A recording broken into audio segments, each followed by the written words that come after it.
Hola, Charlotte. Bienvenido. Muchas gracias. No sé si ya ya salgo ahí en pantalla. Si estás en pantalla, ahora te voy a poner anclaje. Ahí está, solito. Ok, perfecto.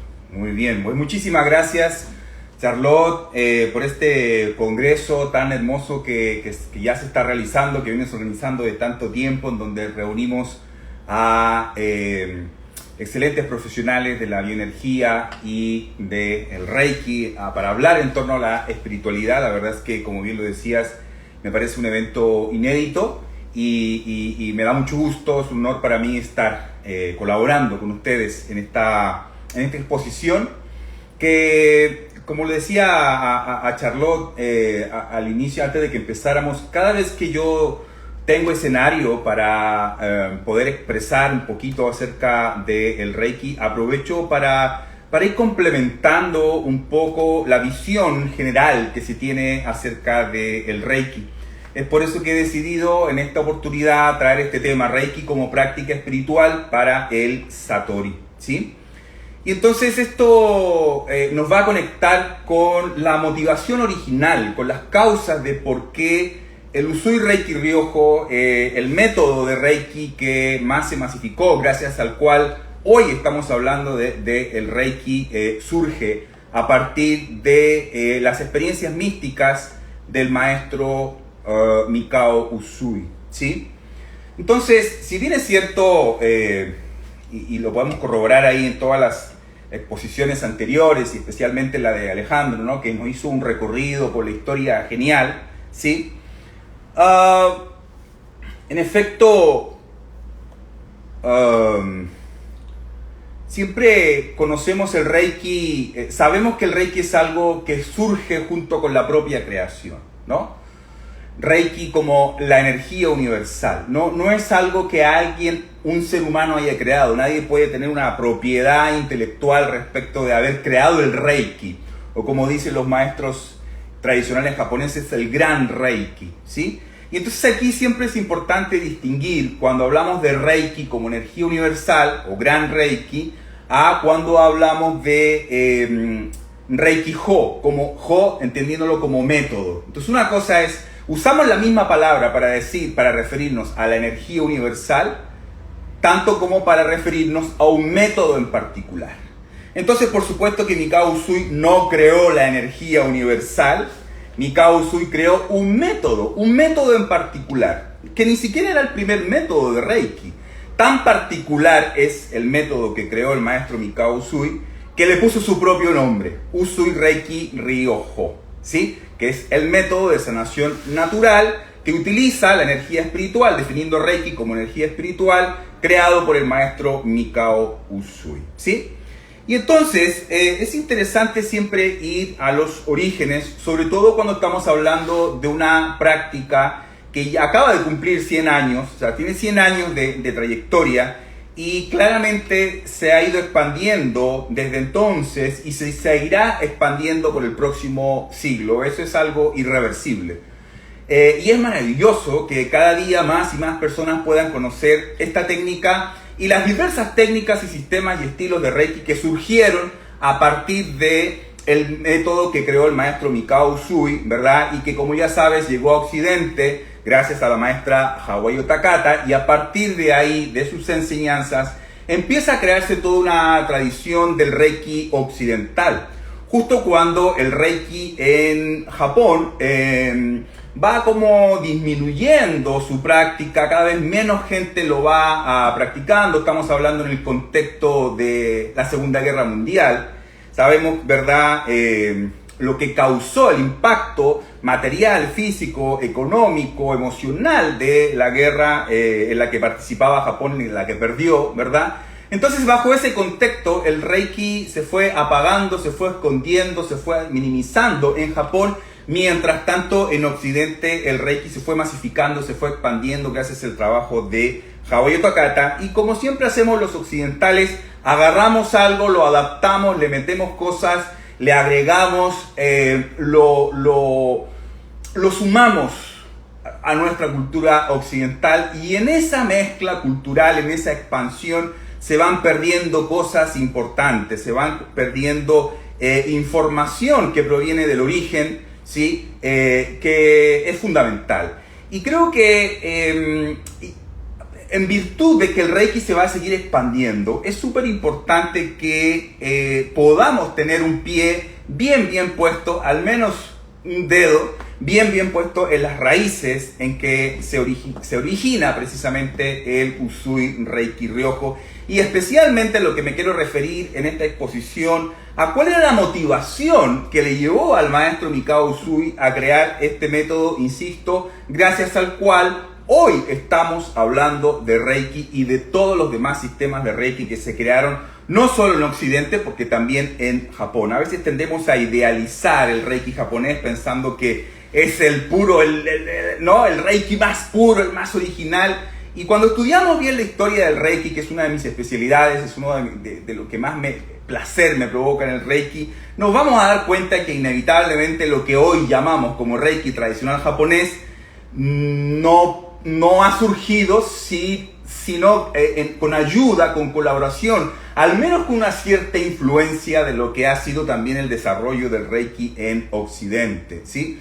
Entonces, cuando queremos ir a los orígenes, insisto, no por ser puritano, sino porque queremos que el Reiki se siga expandiendo. Y dado que el Reiki se va a seguir expandiendo, y es bueno que esto sea, de nuevo, siempre tener un cable aterrizado a las motivaciones originales, ¿sí? Entonces, cuando Reiki se masifica en Occidente, la maestra Haoyo Takata hace un trabajo genial de puente cultural para traer algo completamente ajeno a nuestra cultura occidental, ¿sí? Y para que tuviera interés atractivo en nuestra cultura, ¿va? Entonces, en ese traspaso cultural se va perdiendo bastante información, ¿sí? Información que hoy en día, afortunadamente, ya tenemos. No podemos decir que tenemos al 100%, pero gracias a que hemos estado en contacto cada vez más a partir del 2000 en adelante con algunas escuelas y algunos maestros en particular de Reiki, como por ejemplo mi maestro Yakuten Inamoto, a quien tuvimos el inicio de este congreso.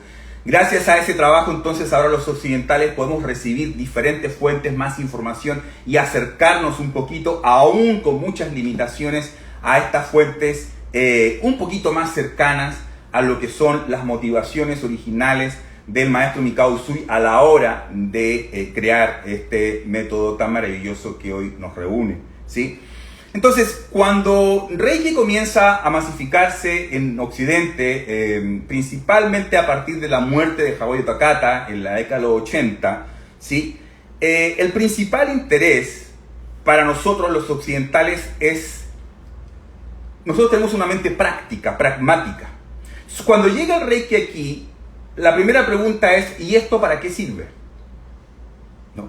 Entonces la respuesta práctica es, pues eso es una técnica de sanación con imposición de manos, ¿sí? Y ese fue el concepto inicial con el cual, insisto, se masificó, se expandió el Reiki y estuvo bien hasta que empezamos de nuevo a reunir otra información con las fuentes japonesas, ¿sí? Esta información de lo que se conoce y que todavía hasta el día de hoy se conoce, cuando tú piensas en Reiki, inmediatamente lo asocias. Es una terapia energética de sanación con imposición de manos, ¿no? Aún sigue siendo ese el concepto generalizado, que no está errado, pero no está completo tampoco, ¿no? De nuevo, ¿cuál fue la motivación? Recuerdo muy bien la primera vez que fui a un curso de Reiki de nivel 1.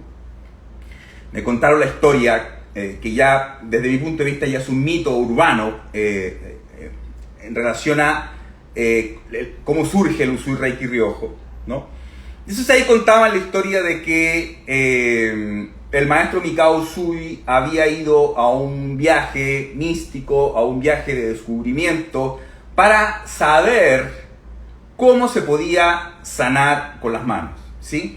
Cómo podíamos sanar precisamente con la bioenergía, ¿no? Cómo encontrar una técnica de sanación que aparentemente existía hace miles de años atrás, tenemos como referente el Buda de la medicina, tenemos como referente al Maestro Jesús que sanaba con sus manos, ¿no? Entonces existía esa idea de que en algún momento la humanidad perdió ese don, esa técnica, esa metodología para poder sanar con la energía universal. Y entonces este mito urbano nos cuenta la historia de que Mikao Usui fue al monte Kurama, ¿sí?, para poder encontrar precisamente esa técnica, además de otras historias que la verdad no las voy a mencionar porque es eso, es un mito urbano que se respeta como tal, pero que ya no tiene asidero desde el punto de vista histórico, ¿no? Porque ya se ha comprobado prácticamente la mayoría de las aseveraciones que se hacen, lamentablemente todavía hasta el día de hoy, lamentablemente en la mayoría de las escuelas de Reiki en torno a esto que estoy planteando, ¿no? Ahora, lo que podemos nosotros identificar de esta información nueva para los occidentales es ¿qué era de nuevo lo que andaba buscando el maestro Mikao Usui? ¿Era realmente un método de sanación o andaba buscando otra cosa? ¿Sí?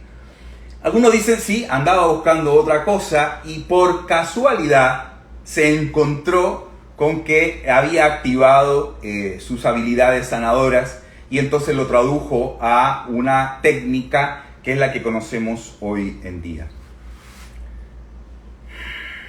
Vamos a ir un poquito más allá, vamos a dar un paso más, ¿sí? Reiki como práctica espiritual para el Satori. Satori es una forma de mencionar también la iluminación.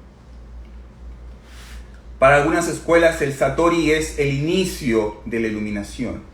Para otras escuelas el Satori es ya una iluminación. La palabra Satori viene de Sat, del sánscrito Sat, que significa verdad. Es un encuentro con la verdad, ¿sí? Entonces claramente nos referimos a eso. El maestro Mikao Usui en algún momento de su vida, como replicando al propio universo, tal como nos decía Alejandro, todos de alguna manera andamos en esta búsqueda, ¿sí? Y en algún momento en esa búsqueda espiritual el maestro Mikao Usui se hizo las grandes interrogantes, ¿no? El por qué estamos aquí, cuál es el sentido de la vida, ¿no? Y inicialmente se dio una respuesta, ¿sí? El sentido de la vida entonces es encontrar nuestra iluminación. Y eso como respuesta teórica pues está genial, pero en la práctica, ¿cómo se siente? ¿Cómo se vive? ¿A qué huele la iluminación? ¿Cómo se percibe en el cuerpo la iluminación y aún más cómo alcanzarla? Si es que existe tal cosa, ¿no? Y entonces el maestro Mikao Usui, con esa inquietud, se dice que fue a un templo budista zen. Aquí ya hay un poco más de consenso al respecto, ¿no? Para tratar entonces de encontrar su iluminación. Esa fue su motivación principal, ¿sí? Él andaba en búsqueda de su iluminación. ¿Y qué es lo que era esto para el maestro Mikao Usui? Al menos de manera teórica, ¿sí? Seguir tu mandato divino y soltar tus preocupaciones. Ahora, ¿cómo se hace esto? Recordemos que la vida de cualquier ser humano, por muy espiritual que sea, siempre va a causar un impacto importante en esta búsqueda. El maestro Mikao Usui ya era un hombre, para esa época, avanzado de edad, casado, con 2 hijos, o sea, tenía responsabilidades familiares, ¿sí?, económicas, ¿vale? Y sin embargo, para cuando él decide entrar en esta búsqueda más profunda, ¿sí?, tiene la posibilidad, ¿no?, de estar ahí, algunos dicen hasta 3 años en este templo zen para precisamente encontrar qué era eso de arrojarse a tu mandato divino, ¿sí?, y soltar las preocupaciones de algunas mundanas, por así decirlo, ¿no? Lo cual es solo una interpretación, porque en realidad Mikao Usui siguió siendo el papá de sus hijos, ¿no? Siguió siendo un ser humano, pero con esta inquietud, qué es la iluminación, cómo alcanzar la iluminación. Y en estos 3 años de práctica espiritual en las que el maestro Mikao Usui estuvo, aprendió muchísimas cosas, pero probablemente también acumuló frustración porque se daba cuenta que esto que llamaban iluminación no lo encontraba, no estaba por ningún lugar. Y eso fue lo que lo motivó finalmente a ir a este viaje de autoconocimiento, de autodescubrimiento para obtener su iluminación al monte Kurama, en donde tuvo esta experiencia mística que ya todos los reikistas conocemos, ¿verdad? En donde estuvo 21 días meditando, ayunando. Ojo, porque esto que voy a decir no se conoce mucho. El monte Kurama es una montaña sagrada desde hace miles de años atrás. Hay muchos templos, no solamente templos budistas, templos sintoístas, hay varias sectas que hacen una fusión entre budismo y sintoísmo, ¿vale? Y hay un templo superior, un templo mayor, la cúspide de la montaña, ¿no? Y ahí es donde se encuentran las principales deidades del sintoísmo, que curiosamente son 3, ¿sí? Algo muy similar a nuestra más conocida Santísima Trinidad. Si tú puedes observar, en la mayoría de las grandes religiones siempre vamos a tener esta Santísima Trinidad, estas 3 deidades que en el fondo son una misma deidad, ¿no? Entonces, a veces romantizamos un poquito esta idea de, seguramente el maestro Mikao Usui estuvo 21 días ahí meditando, sin pararse, sin mover, ¿no? Completamente paralizado ahí esos 21 días. Probablemente no fue así.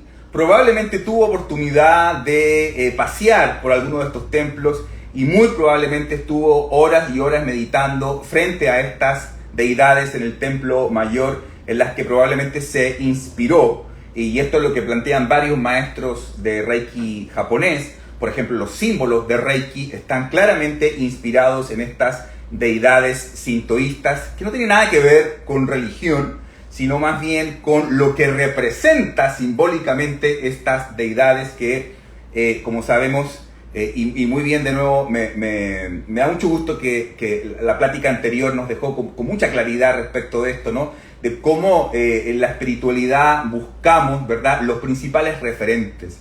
Y los principales referentes han sido los grandes astros: la Tierra, el Sol, la Luna. Y todas las grandes deidades, en el fondo, son representaciones de estos 3 principales astros que han influenciado en el desarrollo de la humanidad. Y muy nota al margen, ese es el verdadero origen de los símbolos de Reiki, desde el punto de vista de una fuente más japonesa, ¿no? Entonces, claramente Mikao Usui andaba en una búsqueda espiritual, andaba en la búsqueda de su iluminación, ¿sí?, de ese encuentro íntimo con la verdad que está en cada uno de nosotros, pero que cada uno de manera particular puede encontrar. Y eso fue lo que encontró precisamente en esa experiencia mística en el día 21, ¿no? Ahí hay varias versiones, por supuesto, nunca vamos a saber absolutamente qué fue lo que sucedió. Pero hay una versión muy interesante que me encanta relatar, y es cuando aparentemente en ese día 21 él siente, Mikao Usui, como si un gran rayo de luz golpeara su cabeza y entonces cae desmayado de ese impacto, ¿no? No sabemos si fue físico o fue simplemente una experiencia mística. El hecho es que al día siguiente, después de esa experiencia, él tiene lo que se conoce precisamente como el Satori. Tiene una experiencia de Satori. Vamos a decirle un vislumbre de tu ser, un primer momento de tu iluminación, una saboreada, un sentir el aroma, el sabor de qué es esto de lo que hablamos de la iluminación, que podríamos definirlo de 1000 formas, pero en virtud del tiempo tiene que ver entonces con este autorreconocimiento de que somos esa esencia, que está en todas partes y que somos eso y que no hay ninguna desconexión. Ese Dios creador, uno, conciencia infinita, eres tú también. somos cada uno de nosotros. Pero no sirve de nada creértelo, a no ser que lo vivas como una experiencia en el cuerpo. Ojo, no me sirve de nada creer en la iluminación, no me sirve de nada leer 25.000 libros acerca de la iluminación. Es una experiencia personal que valga la redundancia, se experimenta en el cuerpo. Es un estado de conciencia, ¿sí? Y que es dinámico además, no es estático, ¿sí? Se mueve, ¿no? Entonces, se dice que lo que experimentó precisamente el maestro Mikao Usui en el Monte Kurama fue un estado de Satori. Ahora, para que podamos aterrizar un poquito qué significa el Satori, quiero referirme a una analogía que no me la inventé yo, se la estoy copiando a otro maestro, que dice, imagínate que estamos en un cuarto oscuro, lleno de gente, pero nadie ve absolutamente nada, nadie ve nada. Es un cuarto completamente oscuro. Entonces empezamos a chocarnos unos con otros porque nadie ve nada, y ahí estamos moviéndonos sin saber de qué se trata nada, ¿no? En la completa ignorancia. Y sin embargo, empezamos a asumir que sabemos ciertas cosas, ¿no? Pero todo es una especulación porque la verdad es que nadie está viendo absolutamente nada. Estamos en una completa ignorancia, ¿no? Y imagínate que de repente se prende un fósforo en ese cuarto oscuro, en donde toda la gente está ahí amontonada sin saber qué. Se prende un fósforo y lo que dura un fósforo prendido, ¿sí?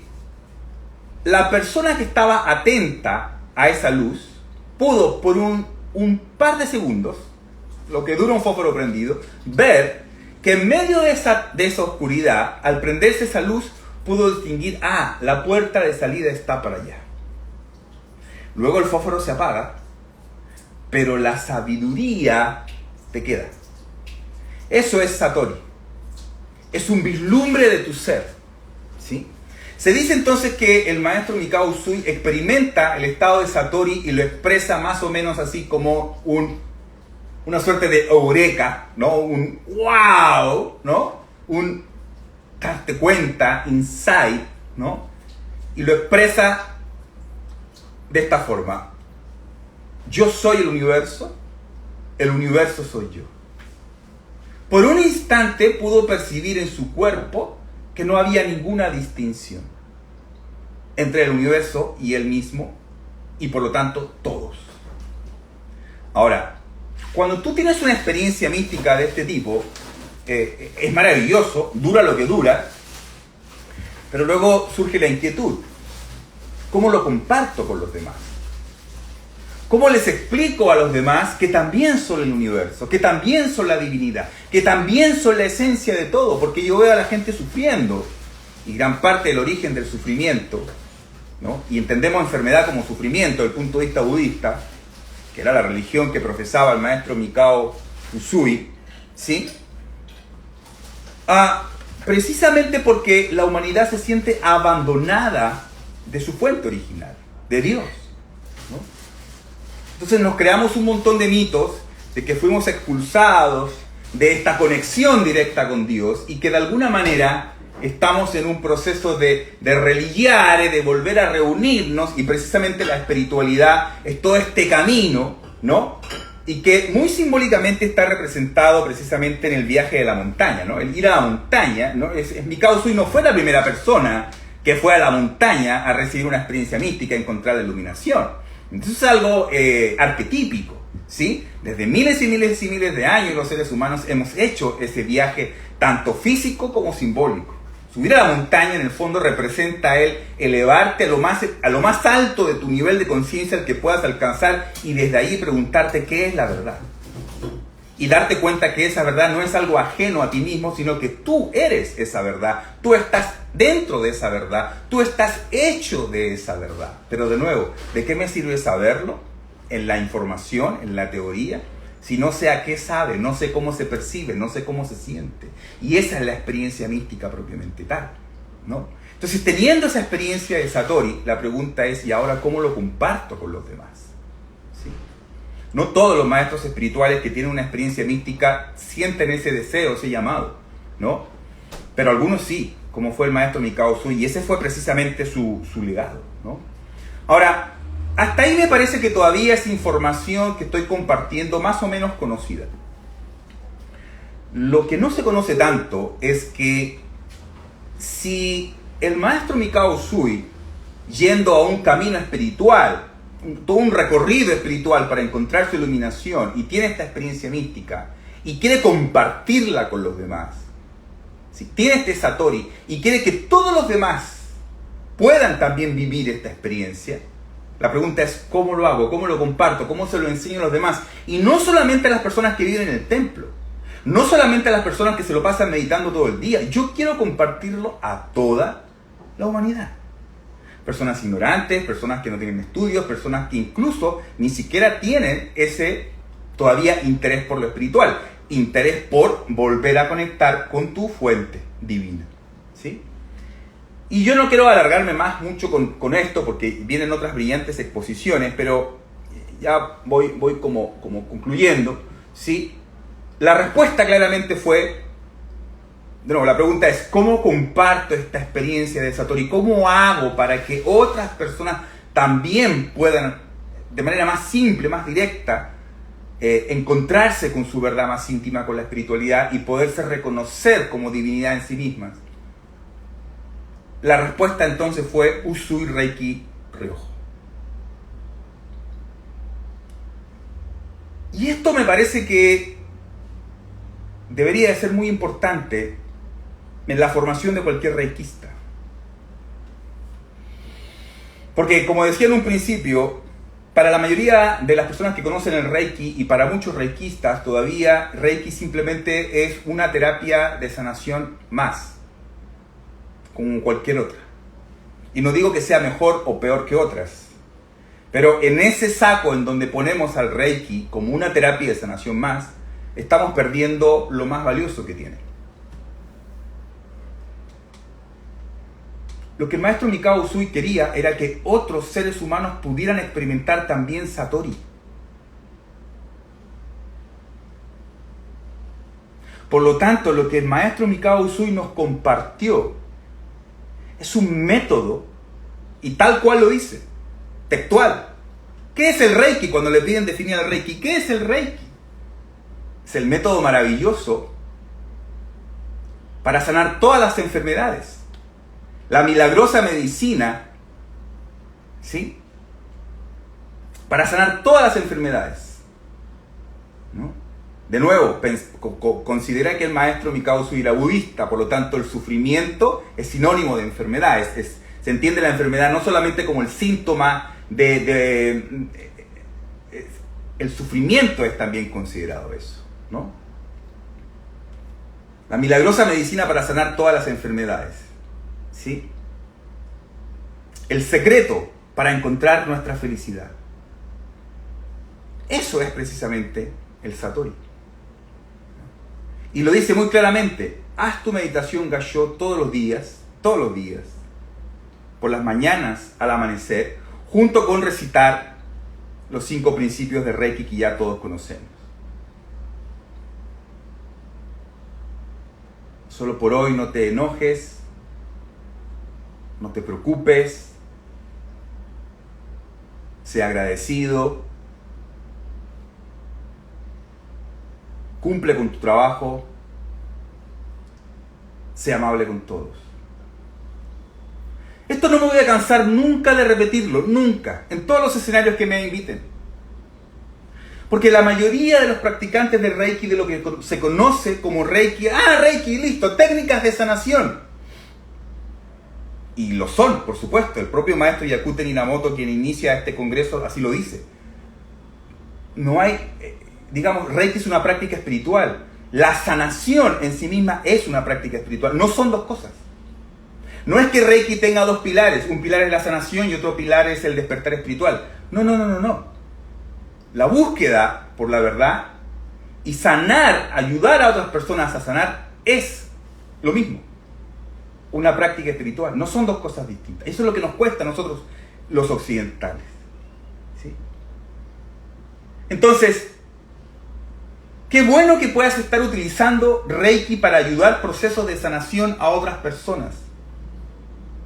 Pero esa herramienta no está completa hasta que actives este otro componente que es la causa original por la cual fue creado este método. Para que encuentres tu iluminación. Para que tengas tu propia experiencia de Satori. El objetivo último del Reiki, entonces, como práctica espiritual, es que puedas experimentar Satori, la misma experiencia que tuvo el maestro Mikao Usui en el Monte Kurama. Y esto es maravilloso porque tendemos a idealizar, a romantizar, decimos, uy, lo que hicieron los grandes maestros, nosotros nunca lo vamos a poder hacer. Eso no es verdad. Aquí hay un método maravilloso, una milagrosa medicina para reencontrarnos con nuestra felicidad, y esa felicidad es precisamente abrazar nuestra esencia espiritual. Entonces, repito, y ya con esto voy concluyendo, qué bueno que podamos tener en nuestras manos esta milagrosa medicina para ayudar a sanar a otras personas. Pero esa sanación no será del todo eficaz, ni tendrá mucho sentido, si además no activamos la posibilidad de usar el Reiki, ese mismo método que ya conoces, para que puedas experimentar Satori. Ese es el objetivo último del Reiki. Que lo puedas experimentar por ti mismo, la verdad en tu cuerpo, de que tú y Dios son lo mismo. De que aquello que buscas ya te contiene. De que ya estás hecho y estás dentro de eso que ha creado todo lo que existe y a ti también. Tú eres eso. Te invito a que uses el Reiki, a que conozcas el Reiki, a que apliques el Reiki, para que encuentres tu iluminación, para que encuentres tu verdadera naturaleza espiritual. Y desde ahí, por supuesto, ofrecerlo al mundo como una gran herramienta de sanación, como una gran herramienta de autoconocimiento en nuestra naturaleza espiritual. Muchísimas gracias.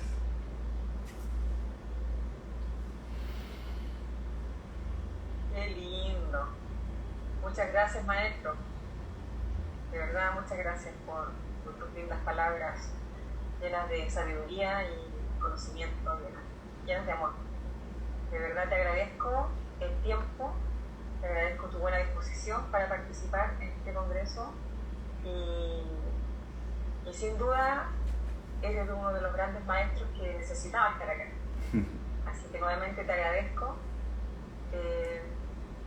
y que esto sea, que por ahí haga eco en más de una persona. Estoy seguro que sí. Muchas gracias a ti por esta iniciativa y bueno, invitar a los que nos están viendo a que sigan en este congreso porque quedan excelentes exposiciones. Y así es. Vamos a continuar con este congreso que ha estado maravilloso, la verdad. Yo estoy alucinada, feliz. Estoy